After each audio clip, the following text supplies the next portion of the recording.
Hello, मैं पन्ना वाला आज फिर आप सभी के बीच। जो आज हम जो बात करेंगे वो बहुत ज़्यादा इंटररिलेटेड है, आप सब से का उससे कहीं ना कहीं लेना देना है। तो जो हमारा आज का टॉपिक है इन्फ्लेशन। एक्चुअली ना मैंने एक इंटर्नशिप के लिए एक आर्टिकल लिखा था। उसके लिखा था how to save yourself from inflation. इस टॉपिक में आर्टिकल लिखा हुआ था, तो वहाँ से कुछ अब तक रिस्पॉन्स वगैरह आया नहीं है, लेकिन मेहनत किया था, लिखा था, मेरे को लगा अच्छा कंटेंट है, उसको आप सबके साथ प्रेजेंट करना चाहते हैं। तो चलिए चालू करते हैं। इन्फ्लेशन क्या होता है? इन्फ्लेशन को आप सिंपल वर्ड में कुछ ऐसा बोल सकते हैं, decrease in the value of money, it's a inflation. मान लीजिए, या मैं निजी अपना एग्जांपल देता हूँ। जैसे कि मेरे को याद है, जब बचपन में 10 रुपए के 2 समोसे आ जाते थे, पर लेकिन आज 10 रुपए का एक भी समोसा नहीं आता है। जो किसकी वजह से हुआ? और जबकि जो 10 रुपए का नोट है आज भी सेम है, आज भी 10 रुपए का सेम है, जो पहले चलता था वो भी सेम है, पर लेकिन ये अंतर क्यों आया?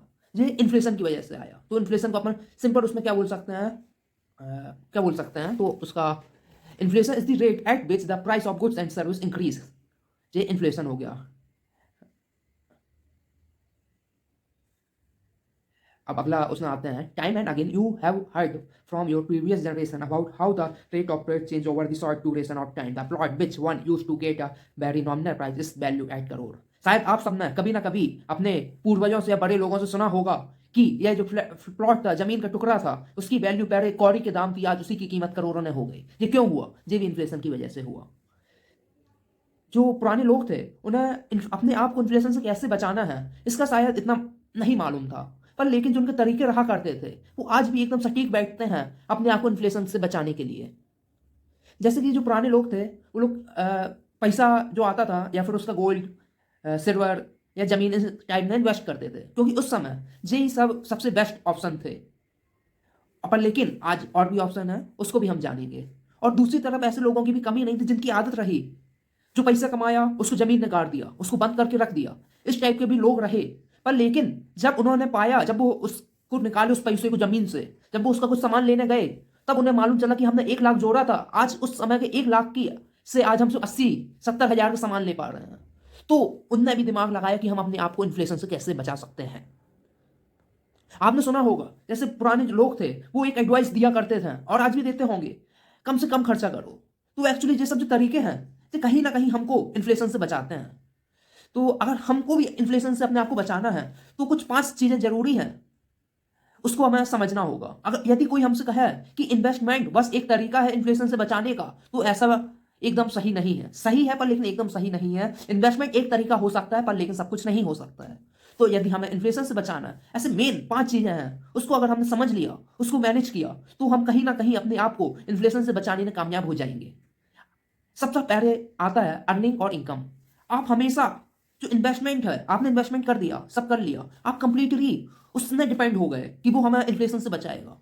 तो क्या होता है कि अ, जैसे आपको इन्वेस्टमेंट से जो आपका इनकम हुआ या डिविडेंड कुछ भी मिला, जब वो आप यूज करते रहेंगे, जो आप कंपाउंड होता है, कंपाउंड नहीं होगा। और पर लेकिन जो इन्फ्लेशन है वो कंटिन्यूअसली क्या हो रहा है, कंपाउंड हो रहा है।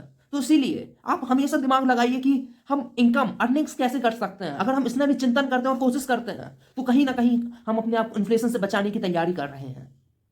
एक्सपेंडिचर, एक्सपेंड, ऐसा कहा जाता है, कुछ कहा जाता है, जो पैसा रहता है वो एकदम जो रखा हुआ है ना, मतलब जितना आप कमाते हैं उतना ही खर्चा करिए। तो आप हमेशा दिमाग लगाइए, जो एक्सपेंडिचर है वो आपकी इनकम से ज़्यादा ही होना चाहिए। जितनी आपकी इनकम उतना ही हो। आप इतना वीआईपी मत बनिए, आप सिंपल जी लीजिए, पर लेकिन जो एक्सपेंडिचर है उसको हमेशा उसमें चिंतन करिए। एक्सपेंडिचर मतलब जैसे आप 1,000 रुपये कमाते हैं, 1,000 रुपीज़, आप हमेशा कोशिश करिए जो एक्सपेंडिचर है वो 50% से कम हो, अगर 50% से ज़्यादा ना हो। और जो 50% है उसको आप सोचिए कि हम ऐसा क्या कर रहे हैं।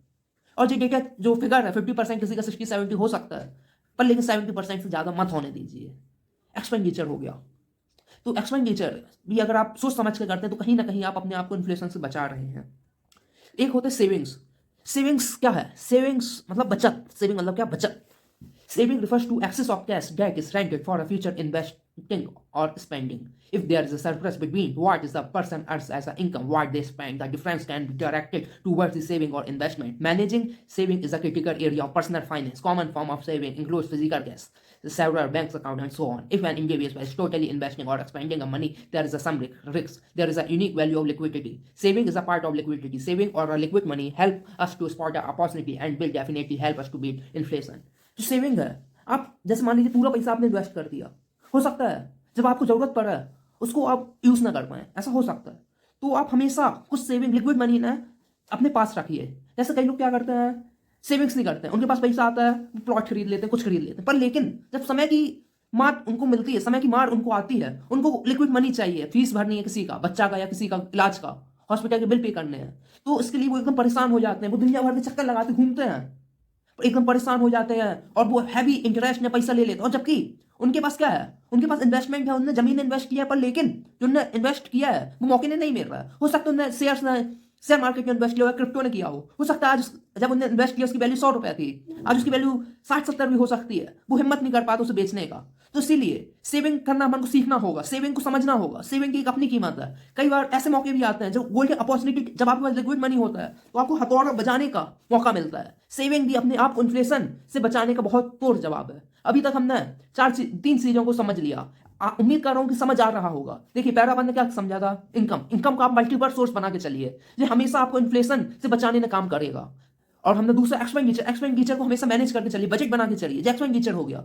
सेविंग भी मैं आपको बता दिया। अब जो फोर्थ आता है वो इन्वेस्टिंग आता है। जो इन्वेस्टिंग है वो बहुत ज्यादा जरूरी है अपने आपको इन्फ्लेशन से बचाने के लिए, क्योंकि हमें सबको मालूम है अगर हम पैसा टोटली बचा के रखेंगे तो उसका समय के साथ वैल्यू कम होगा। तो हमें इन्वेस्टिंग करना सीखना पड़ेगा, और इन्वेस्टिंग जो करें वो उस हिसाब से करना है। इन्फ्लेशन रेट 8% हो तो जो हमारा ग्रोथ कंपाउंडिंग रेट हो वो कम से कम 15 से 18% तक होना चाहिए। मतलब जो इन्फ्लेशन रेट है उससे ज्यादा तो होना ही चाहिए। तो इन्वेस्टिंग अपन को इस हिसाब से करना है।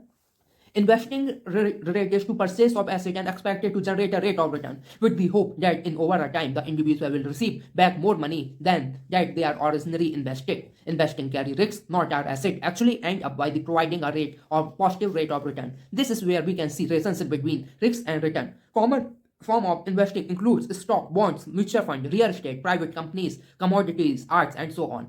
Investment play a crucial role in saving money from inflation. Choosing the right investment is always a boon for an individual. जो अगर आपने अच्छी इन्वेस्टमेंट की है जी, आपके लिए एक आशीर्वाद है, आपके लिए एक कृपा है, और कृपा किसे नहीं चाहिए है। तो इन्वेस्टमेंट अपन को जो करना है वो हमेशा सोच समझ कर चिंतन करके अपन को करना है, क्योंकि अगर इन्वेस्टिंग अपन सही कर देते हैं तो अपन को फालतू का जो सिर दर्द रहेगा उससे अपन बच सकते हैं। कई स्टॉक्स और कई ऐसे बॉन्ड्स हैं जो इन्फ्लेशन के रेट से अच्छा रिटर्न देते हैं। जैसे कई PSUs में बताते हैं उनका मोर देन 10 to 15% तक डिविडेंड पर ईयर प्रोवाइड करते हैं। तो हमेशा हमें कोशिश करनी है इन्वेस्टिंग हम जो कर रहे हैं वो किस हिसाब से होनी चाहिए, इस हिसाब से होनी चाहिए कि इन्फ्लेशन जो रेट है उससे अच्छा हो। तो ये हो गया। अब उसके बाद जो आखिरी में सबसे मेन आता है वो आता है प्रोटेक्शन। जो प्रोटेक्शन है उसके समझने के लिए आपको कुछ इस प्रकार समझना होगा। जैसे कि पिछले कुछ सालों में कोविड ने इतना लोगों को परेशान की, इतनी ज्यादा दिक्कतें पैदा की, अच्छे लोग कर्ज लेना पड़ा उनको। तो क्या था, या कोई बीमारी आ गई, कोविड मत लीजिए, बीमारी को ले लीजिए, तो जो फैमिली में कमाने वाला था कोई भी था वो गिर गया, तो फैमिली एकदम कमजोर हो गई। तो आज की डेट में अगर हमें इन्फ्लेशन से बचना है, हमें इंश्योरेंस का इंपॉर्टेंस समझना होगा। तो इंश्योरेंस वो अपने आप को इन्फ्लेशन से बचाता है। जब हम इंश्योरेंस लिए रहते हैं, जो जैसे कि इंश्योरेंस कई चीज़ों का हो सकता है, कार इंश्योरेंस हो सकता है, लाइफ इंश्योरेंस हो सकता है, हेल्थ इंश्योरेंस हो सकता है, और भी बहुत टाइप के इंश्योरेंस होते हैं। जब हम इंश्योरेंस को लेके चलते हैं जो हमेशा फायदा देने वाला रहता है, और इंश्योरेंस लेके चलिए, ये हमेशा अच्छी बात रहती है। और देखिए protection refers to wide range of product that can be used and guard against the unforeseen and adverse event. Life insurance, health insurance, many more are the part of it. Human life is full of uncertainty. One never know what is going to happen next. When we face a health problem or calamities, its result come in the form of destroying our wealth. To avoid these type of things, one must take a protection against it. It can save us from the inflation. जब हम insurance इन सबको लेते हैं, protection करके चलते हैं, actually ये सब पर्सनल फाइनेंस के अंदर आते हैं। जब हम इनको समझ लेंगे तो हम अपने आप को इन्फ्लेशन से बचाने में कामयाब हो जाएंगे।